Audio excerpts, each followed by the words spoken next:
बिस्मिल्लाहिर्रहमानिर्रहीम। खान साहब की मकबूलियत कम हुई है या ज़्यादा मियाँ साहब के आने के बाद? मेरे ख्याल से तो इमरान खान की मकबूलियत मियाँ साहब कम करने में नाकाम ही रहे हैं। मियाँ साहब आए, जलसा किया, तमाम सरकारी मशीनरी बरूए कार लाने के बाद तमाम अदारों के तावन से, लेकिन जलसा नाकाम रहा। मियाँ साहब जलसे के बाद जाती उमरा रवाना हो गए।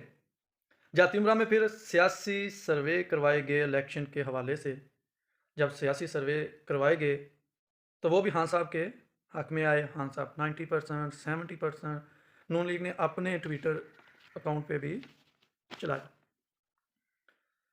जाती उमरा में सर्वे के बाद फिर सियासी मातम बिछ गया। क्या करें, खान साहब की मकबूलियत कम ही नहीं हो रही। फिर कुछ उम्मीदवार, नून लीग के उम्मीदवारों ने मियाँ साहब को कहा, मियाँ साहब पीटीआई का तो टिकट देने वाला आदमी कोई नहीं, कोई उम्मीदवार ही नहीं। मियाँ साहब को कोई हौसला दिया। मियाँ साहब फिर चल पड़े।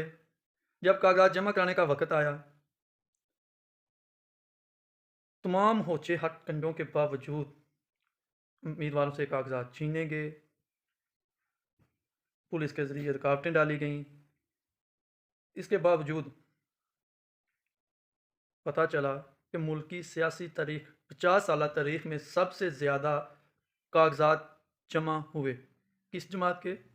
नून लीग के नहीं, पीटीआई के हुए। 2400 से भी ज़्यादा। इसमें भी बनता है नून लीग की मकबूलियत कुछ ज़्यादा ही बढ़ गई है कि इसका तो टिकट देने वाला ही कोई नहीं होगा। लेकिन उम्मीदवारों ने साबित किया कि वो इमरान खान साहब के साथ खड़े हैं और 2400 से ज़्यादा कागजात जमा हुए। एक पार्टी का चेयरमैन जेल में होने के बावजूद 2400 से ज़ायद उम्मीदवारों ने कागजात जमा कराए। इसमें भी पीटीआई की और इमरान खान साहब की जीत होगी, मकबूलियत बढ़ी। अब सुनने में आ रहा है कि मियाँ साहब की तबीयत फिर से ख़राब हो रही है और बाज़ राय से ये भी खबर आ रही है कि मियाँ साहब को लाने वालों ने भी हाथ खड़े कर दिए हैं कि वो इमरान खान साहब की मकबूलियत को कम करने में नाकाम रहे हैं। इमरान खान साहब का सियासी बयानिया और उनकी मकबूलियत 2024 के इलेक्शन में सर चढ़ के बोल रहा है। अल्लाह हाफिज़। नेक्स्ट व्लॉग में आएंगे।